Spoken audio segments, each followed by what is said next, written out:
Peço que a igreja agora pegue a palavra de Deus na mão e abra, como a irmã falou, no Evangelho de João, capítulo 12. O título aqui é Jesus ungido em Betânia. Então vamos ler. Foi, pois, Jesus 6 dias antes da Páscoa a Betânia, onde estava Lázaro, o que falecera, e a quem ressuscitara dentre os mortos. Fizeram-lhe, pois, ali uma ceia, e Marta servia, e Lázaro era um dos que estava à mesa com ele. Então Maria, tomando um aratel de unguento de nardo puro, de muito preço, ungiu os pés de Jesus, e enxugou-lhe os pés com os seus cabelos, e encheu-se a casa do cheiro do unguento. Então um dos discípulos, Judas Iscariote, filho de Simão, o que havia de traí-lo, disse: Por que não se vende este unguento por 300 dinheiros e não se deu aos pobres? Ora, ele disse isto, não pelo cuidado que tivesse dos pobres, mas porque era ladrão e tinha bolsa, e tirava o que ali se lançava. Disse, pois, Jesus: Deixai-a, para o dia da minha sepultura guardou isso, porque os pobres sempre o tendes convosco, mas a mim nem sempre me tendes. E muita gente dos judeus soube que ele estava ali e foram, não só por causa de Jesus, mas também para ver Lázaro, a quem ressuscitara dentre os mortos. E os principais sacerdotes tomaram deliberação para matar também a Lázaro, porque muitos dos judeus, por causa dele, iam e criam em Jesus. Bom, irmãos, essa parte da palavra aqui está chegando o momento final da missão de Jesus Cristo. Está chegando no momento final e aqui é um capítulo após a ressurreição que Jesus opera em Lázaro, e foi um pedido que Jesus Cristo fez, justamente para mostrar o seu poder e para mostrar que ele tem autoridade do céu, porque ele foi indagado em certo momento: com que autoridade fazes isto, né? E a autoridade ele demonstrou com poder, né? Qualquer um pode até usar essas palavras e dizer: perdoado-te são os seus pecados. Eu posso falar essa palavra, qualquer um de nós pode, mas quem de nós pode mandar um homem com a mão mirrada estender a mão e ser curado? Ninguém, né? Então ele mostrou com poder a autoridade dele, né? Então aqui, irmão, nesse momento, Jesus, as pessoas estão pasmas, né? Estão pasmas. Imagina quando Jesus está mandando Lázaro sair de dentro da sepultura. Até aquele momento, ninguém está acreditando no que vai acontecer. Ninguém nem imagina o que ele ia fazer. De repente, aquele homem sai vivo de dentro da sepultura. Óbvio que naquele momento eles ficaram pasmos. Agora imagina aquele dia, durante a noite, onde as pessoas estão dentro de casa e conversando entre si. Imagina o que aquela multidão não deveria estar conversando dentro de sua própria casa. Meu Deus, você viu o que aquele homem fez? Esse homem só pode ser vindo de Deus, ele é enviado de Deus, né? E ele falou, né, que foi o Pai que mandou ele. Então, se ele é enviado de Deus e ele está dizendo que é o Pai, esse homem é o Filho de Deus. Então, por conta disso, muitos estavam crendo nele. Muitos estavam crendo nele, né? Então, Jesus foi até a cidade de Betânia. 6 dias antes da Páscoa foi essa janta que Marta e Maria e Lázaro prepararam, né? Provavelmente isso aqui deve ter sido num sábado. Jesus morre, é crucificado na sexta. Um dia antes ele toma a Páscoa, quinta, né? 6 dias antes dá um sábado. Provavelmente isso aqui era um dia de sábado, né? E Jesus, ele entra na casa daquela família e eles ali, sabendo que aquele homem já não é um homem normal, não é um homem como qualquer outro. Pensa, irmão, este homem tem poder de mandar até na morte. Ele não manda só no vento, ele não manda só no mar, ele manda na morte. Na ordem dele, a morte teve que ir embora de um corpo que ela já tinha possuído. E a morte é um dos maiores poderes que tem nessa terra, porque ninguém vence ela. Quando ela chega, todos se rendem, e ali estava um que dobrou a morte e mostrou para todo mundo, né? Então nós temos ali Jesus, né, entrando na casa dessa família e fazendo esta grande obra, operando este milagre maravilhoso, né? Então a gente vai agora, né, entender um pouco aqui, né? Ou seja, passando o sábado, né, ele logo em seguida continua a sua jornada em direção a Jerusalém, e é lá em Jerusalém onde as coisas vão se esquentar, porque lá é onde é a casa do sumo sacerdote, dos principais, né, da sinagoga, e estão todos ali, né, apavorados, porque aquele homem está arrebanhando muita gente, as pessoas estão começando a crer nele, e automaticamente começa a diminuir a autoridade dos apóstolos, tá? Então no primeiro verso, né, que está falando aqui, foi, pois, Jesus 6 dias antes da Páscoa a Betânia, onde estava Lázaro, o que falecera, a quem ressuscitara dentre os mortos, né? 6 dias antes da Páscoa, né? Ou seja, provavelmente era um sábado, pois a Páscoa, né, como eu já falei, ela foi servida ou tomada numa quinta-feira. No versículo 2, fizeram-lhe, pois, ali uma ceia, e Marta servia, e Lázaro era um dos que estava sentado à mesa. Ou seja, prepararam um jantar, e quem está na mesa? O milagre, o morto que foi ressuscitado, está comendo na mesa, é parente das pessoas que estão ali. Isso é um símbolo vivo do poder de Deus, de que tudo está sujeito a Jesus. Não só o mar e o vento obedecem a Jesus, como também a própria morte, uma demonstração clara da autoridade que ele tem sobre a morte, sobre tudo e sobre qualquer coisa. Tudo isto sobre a vida de Lázaro, que está sentada naquela mesa comendo com ele. Mas o ponto da palavra, irmão, que nós já vamos entrar, essa mulher chamada Maria, ela faz uma coisa onde o próprio Senhor Jesus diz que isso será lembrado. E é com base nisso que a pregação está baseada, e em que começa a fazer a pergunta: o que você está fazendo para Jesus? O que você está disposto a fazer para Jesus? E é o que nós vamos entender agora, né? Porque Maria derrama toda a sua vida nos pés de Jesus. No versículo 3, então Maria, tomando um aratel de unguento de nardo puro, de muito preço, ungiu os pés de Jesus e enxugou-lhe os pés com seus cabelos, e encheu-se a casa do cheiro do unguento. Essa especiaria, irmão, esse óleo, ele era caríssimo e levava muito tempo para você, né, ir enchendo aquilo ali. Aquilo ali era como se fosse as economias. Hoje nós temos poupança em banco, e ali eles guardavam coisas que tinham muito valor. Provavelmente esse óleo era algo mais valioso que existia naquela época. E aquela mulher vai e derrama a sua vida nos pés de Jesus.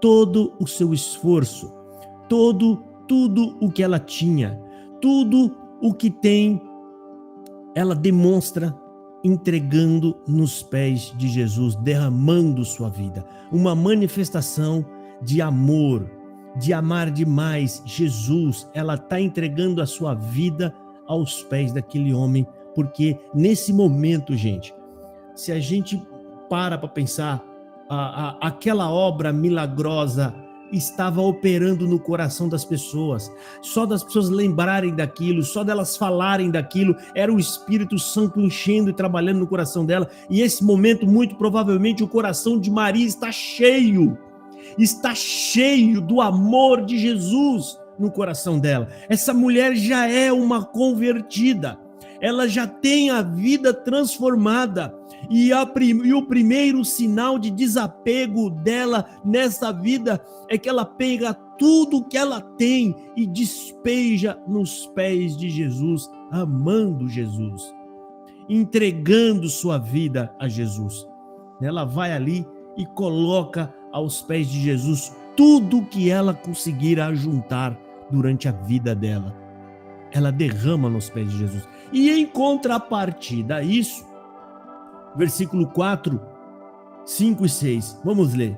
Então um dos discípulos, Judas Iscariotes, filho de Simão, o que havia de traí-lo, disse: por que não vendeu este unguento por 300 dinheiros e não deu aos pobres? Ora, ele disse isso não pelo cuidado que tivesse dos pobres, mas porque era ladrão e tinha a bolsa e tirava o que ali se lançava.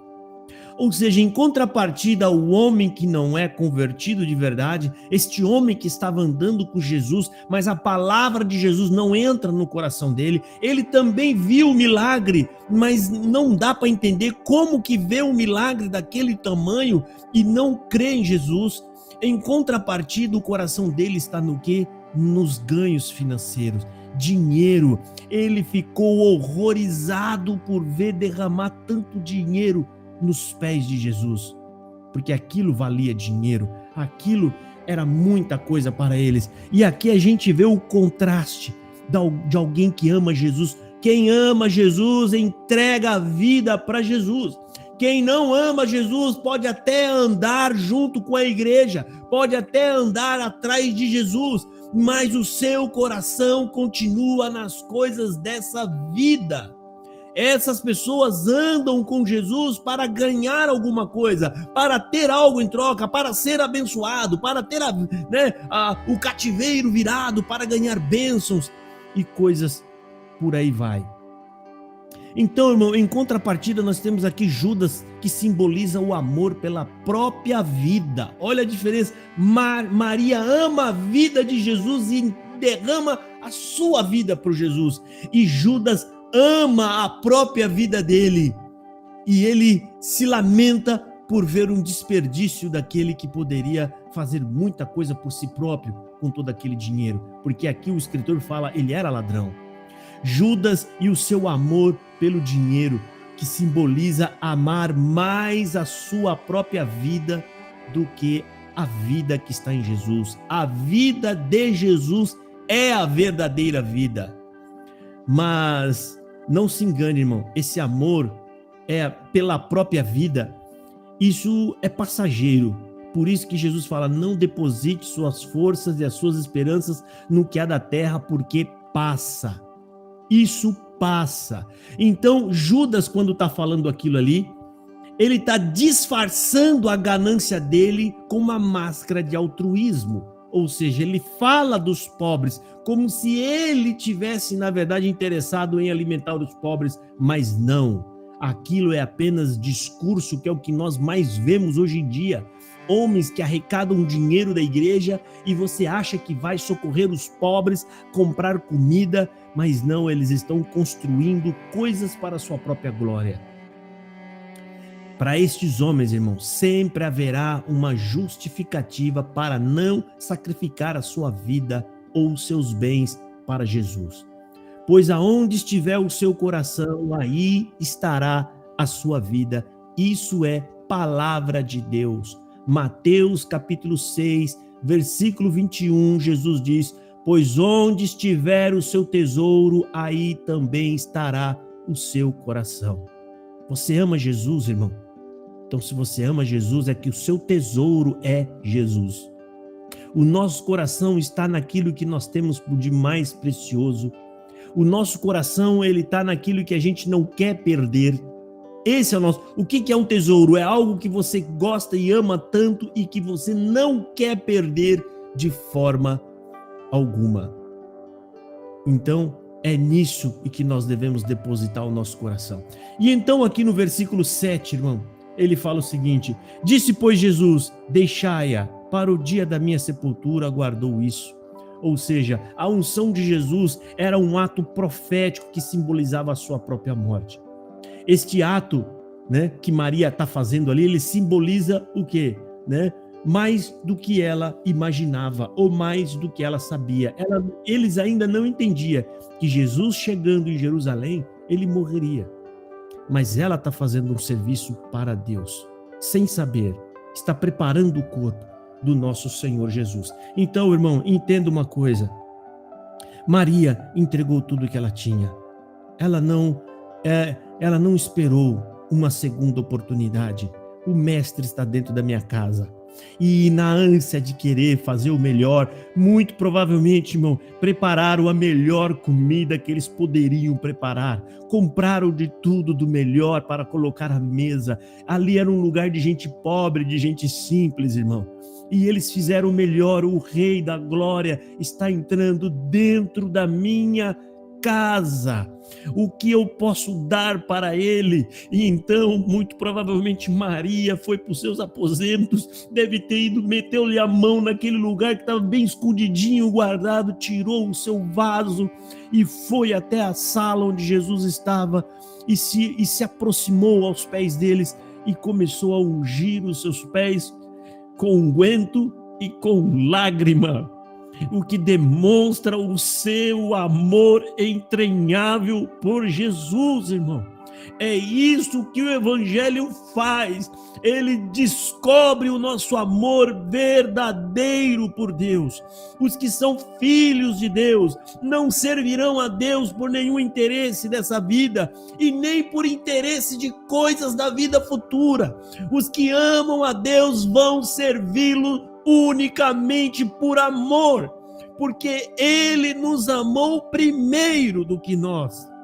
Porque essa mulher primeiro foi amada, ela sentiu o amor e depois ela amou a Jesus. Ela responde o amor de Jesus com o seu amor.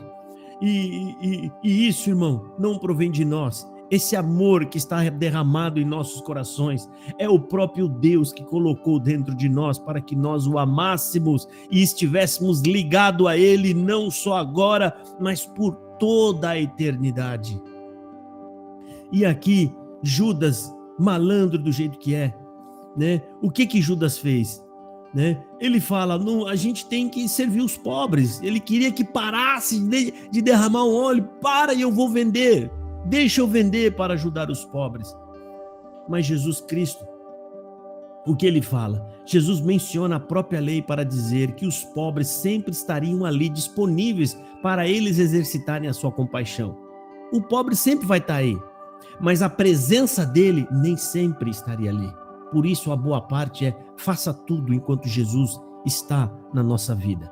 Jesus cita, como sempre fez, irmão, a importância de nós estudar a palavra e estar sempre pronto para responder com a palavra. Jesus menciona Deuteronômio capítulo 15, no versículo 11, ele fala assim: pois nunca deixará de haver pobre na terra, pelo que te ordeno, dizendo, livremente abrirás a tua mão para o teu irmão, para o teu necessitado e para o teu pobre na tua terra. Deus falando, o pobre sempre vai estar perto de você, então esteja pronto a atendê-lo, a alimentá-lo. E é isso que Jesus usou. Jesus sempre pronto para responder com a palavra de Deus, né? E também Maria, irmão, ela escolhe a melhor parte. Ela se aproxima de Jesus, né? Como isso já aconteceu anteriormente, né? Maria já fez isso em outro momento, né? Ou seja, o pobre sempre vai estar aqui, irmão. O pobre você pode sair a qualquer hora agora, procura o pobre e vai lá servir o pobre. Mas Jesus, ele vai estar ali o tempo todo? Não vai, né? Ele não vai estar ali. Então, irmão, no versículo 9 e no versículo 10 está falando assim: e muita gente dos judeus soube que ele estava ali e foram não só por causa de Jesus, mas também para ver a Lázaro, a quem ressuscitara dentre os mortos. E os principais sacerdotes tomaram deliberação para matar também a Lázaro. Mas é uns homens endemoniados, né, irmão?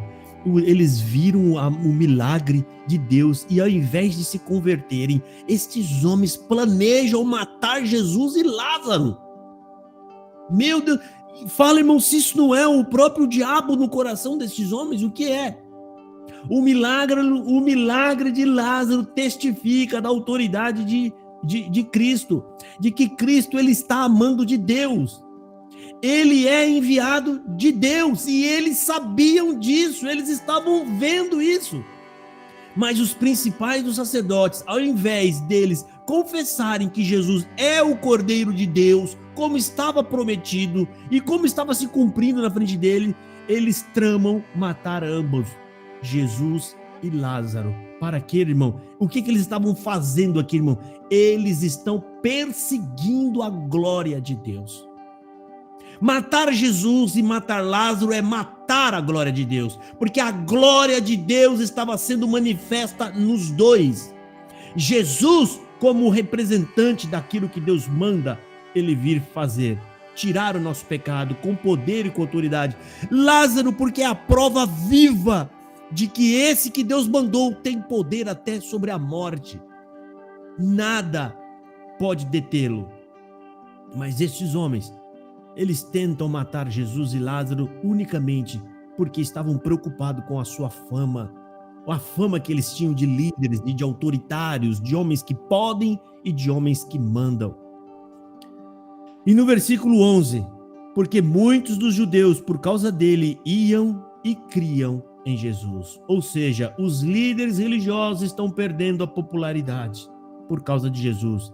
Alguns, como Nicodemos, que parecia estar até se debandando, abandonando aos poucos, como muitos outros judeus passaram a crer. Jesus começa a ganhar seguidores e os líderes religiosos endurecem o coração porque amam a glória humana e o lugar de destaque. É eles que queriam estar em destaque.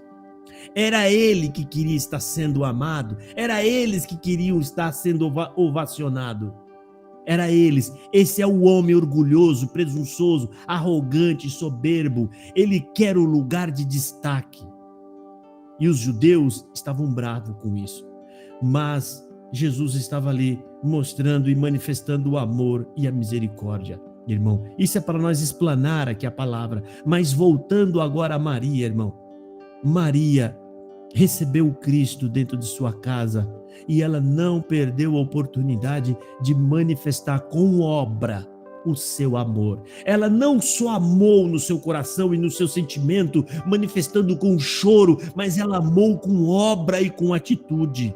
Não teve medo do que o amanhã o esperava, mas se eu gastar as minhas economias, o que será de mim amanhã? Ao meu amanhã pertence a Deus. Eu vou amá-lo hoje, eu vou dar tudo o que eu tenho hoje para o Senhor Jesus, eu vou servi-lo aos seus pés. E pode ter certeza que ela está agora junto com Jesus, irmão. Maria deu tudo que tinha e não desperdiçou a oportunidade de servir a Jesus com tudo que ela tinha. E não só ela, irmão, outras mulheres. A Bíblia fala também, Lucas capítulo 8, versículo 1 e 3, Joana, Susana e outros. Lá fala o seguinte: e aconteceu depois disso que andava de cidade em cidade e de aldeia em aldeia. Quem andava, irmão? Jesus. Jesus estava andando, irmão, caminhando e pregando a palavra, falando de Deus e da graça e da salvação, de cidade em cidade, fazendo obra, curando doentes e pregando e anunciando o evangelho do reino de Deus. E os 12 iam com ele, os 12 estavam sobre a tutela de Jesus, ou seja, Jesus era responsável por aqueles homens, e Jesus está trabalhando para o reino. Jesus não tinha condições, não tinha tempo mais para trabalhar, irmão. Ele abandonou o trabalho, porque ele precisava fazer o serviço que Deus colocou no coração dele. E aí o que Deus fez, irmão? Essas mulheres que foram tocadas pela mensagem do evangelho, essas mulheres que foram convertidas e transformadas, e algumas delas eram até ricas, aqui faz, e também algumas mulheres que haviam sido curadas de espíritos malignos e de enfermidades. Maria, chamada de Madalena, da qual saíram 7 demônios, e Joana, mulher de Cusa, procurador de Herodes, e Susana, e muitas outras que serviam com suas fazendas. É isso que a gente faz, irmão. A gente quer fazer o melhor que a gente pode para o Senhor Jesus. A gente quer ir atrás dele. Nós queremos servi-lo. Nós queremos entregar para Jesus o que nós temos, a nossa vida. né? E Jesus se agrada porque você está dando aquilo que Deus te deu, você está devolvendo para o Senhor sem medo, sem receio, porque isso é uma manifestação de fé, que o Senhor está em tua vida e Ele não vai desamparar nenhum dos seus filhos que entrega a sua vida na mão dEle, irmão. Jesus quer ver essa manifestação de amor. É nesse ponto que entra aqueles que adoram a Deus, adorarão em espírito e em verdade, sem medo, sem nenhum receio. E aquela pecadora, irmão, que ungiu os pés de Jesus, outra mulher, quantas mulheres mais?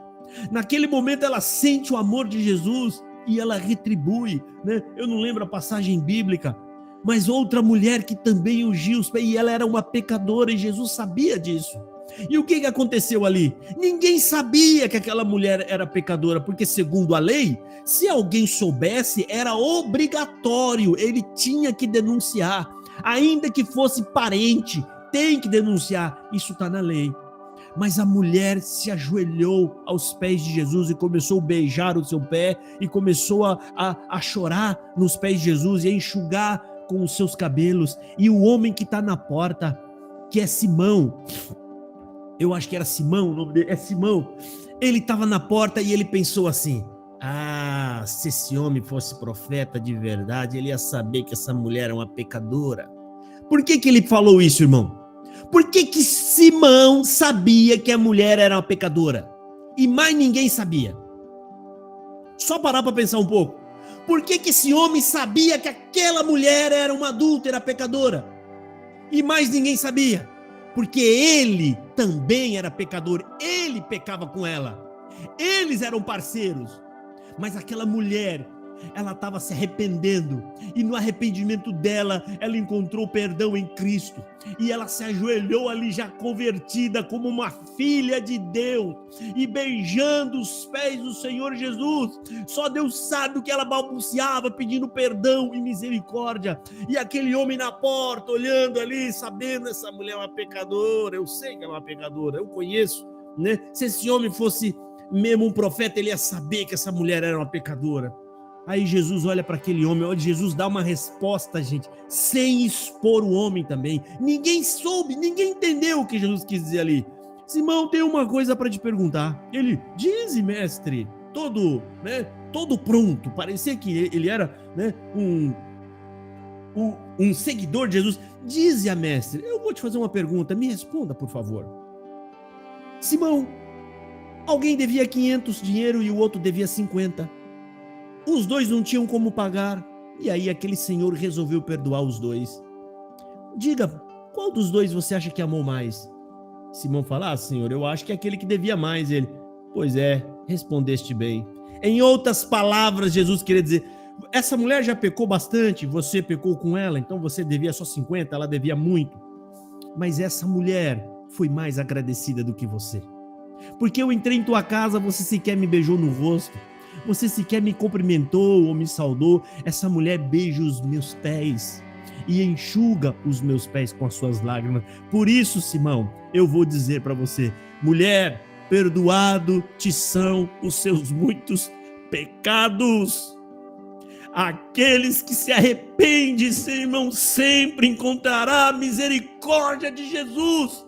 Porque esse é o propósito de Jesus, perdoar e nos amar, irmão. E aquele homem levou uma indireta, porque em outras palavras Jesus quis dizer, eu sei que você é um pecador, Simão. Você acha que eu não sei? Você está duvidando se eu sou um profeta de Deus, se eu tenho poder? Né? E essa parábola deve ter desmontado o semblante daquele homem. Ele deve ter ficado apavorado, porque se Jesus denuncia eles, os dois deveriam morrer. Os dois deveriam morrer. Mas ali está o Rei da Glória alcançando mais uma alma pecadora, irmão. E o amor de Deus invadindo o coração daquela mulher. E essa mulher seguiu Jesus para o resto da sua vida, irmão. Quantas mulheres mais a gente vai ver essa força, irmão? Essa força de encontrar a Jesus e servi-lo e seguir Cristo, irmão. e seguir Cristo, e tudo isso serve de exemplo, tudo isso está sendo lido hoje como exemplo, como o próprio Senhor Jesus Cristo disse sobre Maria aqui. Ele falou assim: o que ela está fazendo será lembrada por muitos, o que ela fez hoje. E está aqui, Maria é um exemplo para todos nós, e por isso, irmão, a pregação de hoje, ela nos faz uma pergunta: como eu vou servir a Deus? Depois de você ouvir tudo isso, a pergunta é: tá bom, irmão Josafá, mas eles estavam lá, eles viram Jesus, eles estavam perto de Jesus, e eu? Como eu vou servir Jesus? Como eu vou amar Jesus? Se eu nem estou vendo Ele, né? Eu só leio sobre Jesus, mas como eu vou amar Ele hoje? E como eu vou servi-lo hoje? Irmão, entenda uma coisa: Jesus falou: aqueles que me amam guardarão as minhas palavras. Quais são as palavras de Jesus? As palavras de Jesus é o evangelho de salvação. Então todos aqueles que amam a Jesus, eles amam o evangelho. E amar a Jesus hoje é a manifestação do evangelho, é trabalhar para o evangelho, é trabalhar para o progresso do amor de Deus que está em Jesus. O evangelho hoje é a expressa manifestação de Jesus no nosso meio, irmão, contando os feitos dele, contando como ele nos amou, a ponto de morrer por cada um de nós. E servir o evangelho é servir o nosso Senhor Jesus Cristo. Essa é a pergunta: como eu amá-lo? Como eu vou fazer? A gente tem que copiar Maria, derramar a nossa vida nos pés de Jesus. E isso nos dias de hoje implica derramar as suas forças, sua vida para o evangelho ser propagado, porque todo aqueles que ama Jesus, ama a missão de Jesus. A missão de Jesus é que a palavra dele alcance mais vidas, mais almas, que mais almas encontrem Jesus, que mais almas encontrem o amor de Jesus. É dessa forma que nós vamos servir a Deus. Ou seja, para resumir em poucas palavras, irmão, Jesus disse: o Filho do Homem não veio para servir, o Filho do Homem não veio para ser servido, mas veio para servir e resgatar a muitos. Ou seja, ele quer que a gente sirva, e servindo e falando do evangelho, a gente resgate as almas para Deus, irmão, porque aqueles que pertencem a Deus, quando a palavra do evangelho entrar, irmão, alguns receberão um impacto de imediato, outros, aquela semente vai começar a crescer dentro dele, vai crescer, vai incomodar, e quando menos espera, vai brotar, irmão, e aí ninguém mais segura. Então hoje, na palavra que o Senhor deixou escrita aqui para nós, como exemplo, o exemplo de Maria entregando a sua vida, Maria entregando tudo que ela tinha para servir a Deus, para manifestar a Deus todo o seu amor. Irmãos, a gente às vezes tem mais do que a gente precisa, às vezes a gente vai avançando na nossa vida. Eu conheço gente que tem muito dinheiro, está perto de morrer e está guardando aquilo no banco, e ele poderia estar fazendo bem para tantas pessoas, e tudo isso é redundar em glória para Deus, em avanço para o evangelho, porque isso é agradável a Deus. Hoje, irmão, nós cremos em Jesus Cristo e nós o amamos pela fé, porque nós não estamos vendo, nós cremos unicamente na sua mensagem da palavra, mas junto de nós, irmão, tem aqueles que nós vemos, os irmãos, aqueles que pregam o evangelho, aqueles que trabalham no evangelho, ou irmãos que saem em missão para levar o evangelho. Contribua, ajude o evangelho, não só pregue, mas financia os que pregam, como Joana fez, essas mulheres, Maria, Madalena, Joana, né? E outras mulheres, o que elas fizeram, irmão? Essas mulheres estavam vendo Jesus e elas sabiam, aquele é um homem que está andando com mais 12 homens, o que eles têm? não tem nada. O que a gente vai fazer? Elas estavam ouvindo as mensagens de Jesus e ao mesmo tempo atenta sobre o que estava em volta de Jesus. Isso é um dom maravilhoso que as mulheres têm. Elas são mais ágeis, são mais atentas, elas são mais perceptivas, elas percebem as coisas ao mesmo momento que estão ouvindo o evangelho ali, elas estavam notando o que o meu Senhor precisa. Ele precisa de comida, ele precisa de... Porque Jesus só multiplicou o pão 2 vezes. E os outros mais de 1000 dias. 1091 dias, que vai dar 3 anos. Como eles foram sustentados, como eles foram atendidos através das doações, das pessoas que ajudavam Jesus Cristo. E elas fizeram isso por amor, por graça, por bondade. Né, a ponto de entrar muito dinheiro naquela bolsa. O homem que estava ali era ladrão, roubava, mas as mulheres faziam por amor, por graça, por Cristo, e muitas pessoas ali comeram, beberam, foram assistidas e atendidas através da ajuda dessas mulheres. Entenda uma coisa, irmão, nada disso será esquecido, porque Deus, a Bíblia diz, ele é justo, galardoador, ou seja, Deus, ele é justo, recompensador. Ele vai nos recompensar um a um, porque existe galardão na glória de Deus, irmão. E só vai alcançar esse galardão se no seu coração brotar fé para você fazer, fé para você trabalhar, fé sem você ter receio e nem medo, irmão. Isso aqui em casa, às vezes a gente tem que fazer alguma coisa, a gente faz.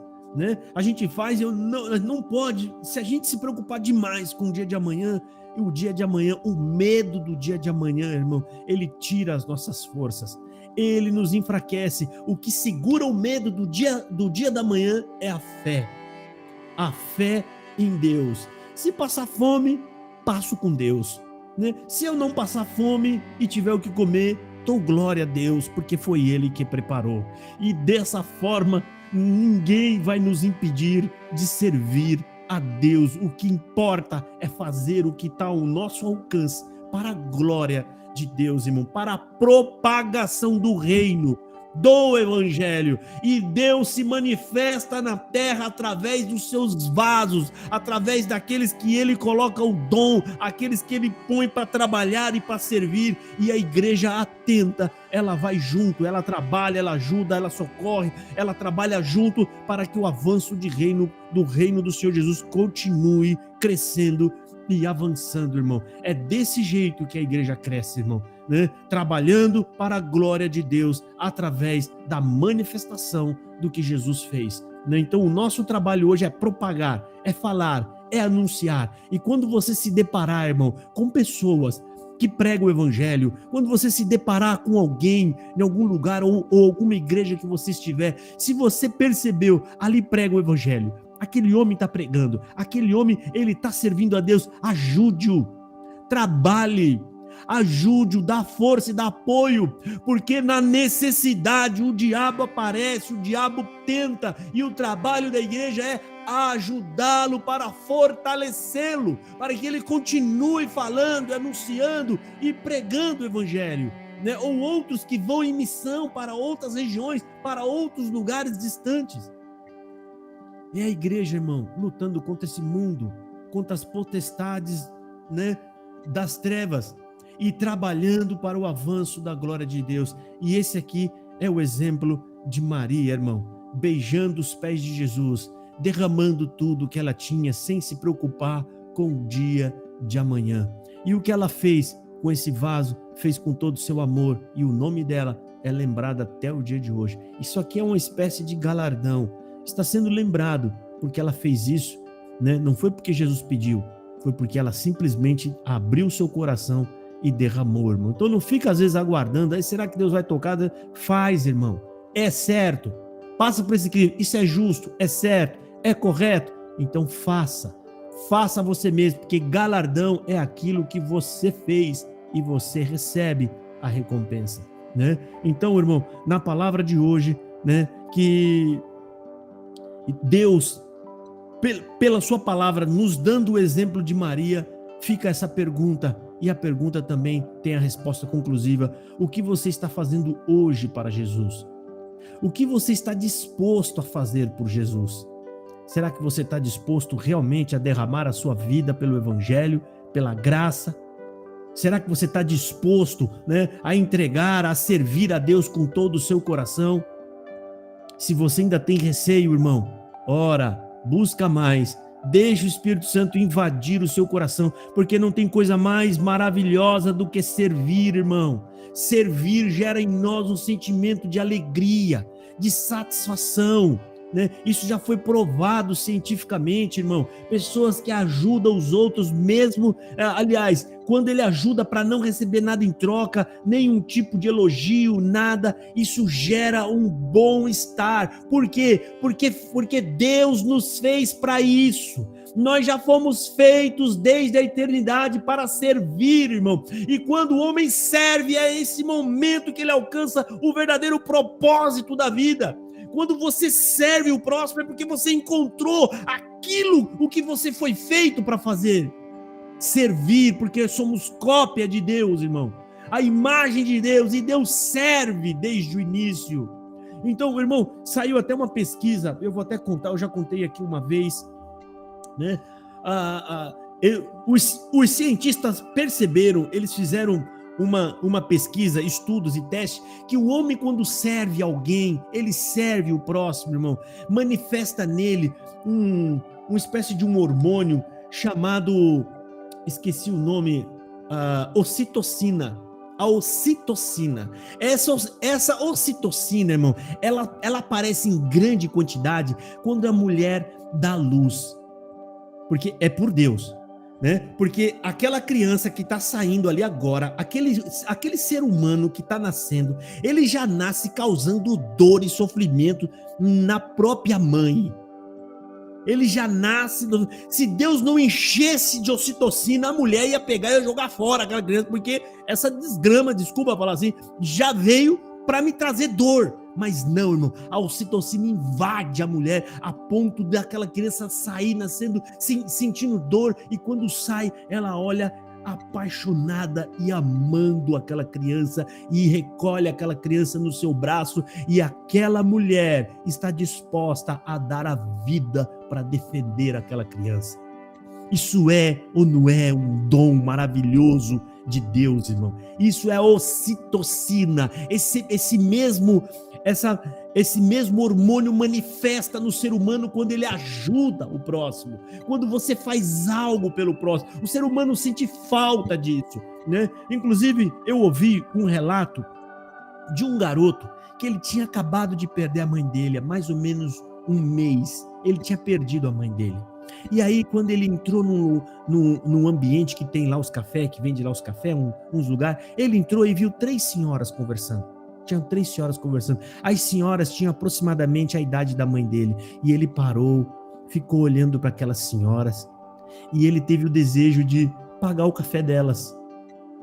Era como se ele quisesse fazer como se fosse a mãe dele. Eu preciso pagar o café delas, como se fosse a minha mãe. Aí ele foi na mesa e falou assim: senhoras, né, eu vou pagar o café de vocês, tá bom? Ela falou assim, aí uma delas olhou: nossa, moço, quanta gentileza, eu fiquei curiosa agora de uma coisa. Aí ele falou: sim, senhora, pois não, por que você está fazendo isso? Por que você quer pagar o nosso café? Aí ele olhou para aquela senhora e falou assim: é porque faz um mês que eu perdi minha mãe. E eu queria tanto que ela estivesse aqui, então eu quero pagar o café para vocês como se vocês fossem a minha mãe. Aí uma daquelas senhoras levantou, foi perto dele e falou assim: moço, faz um ano que eu perdi meu filho, o meu único filho, e ele deveria ter mais ou menos a sua idade. Posso te abraçar? Aquele moço abraçou aquela mulher, e aquela mulher abraçou aquele moço como se fosse o próprio filho dela. Um gesto, só um gesto de amor, irmão.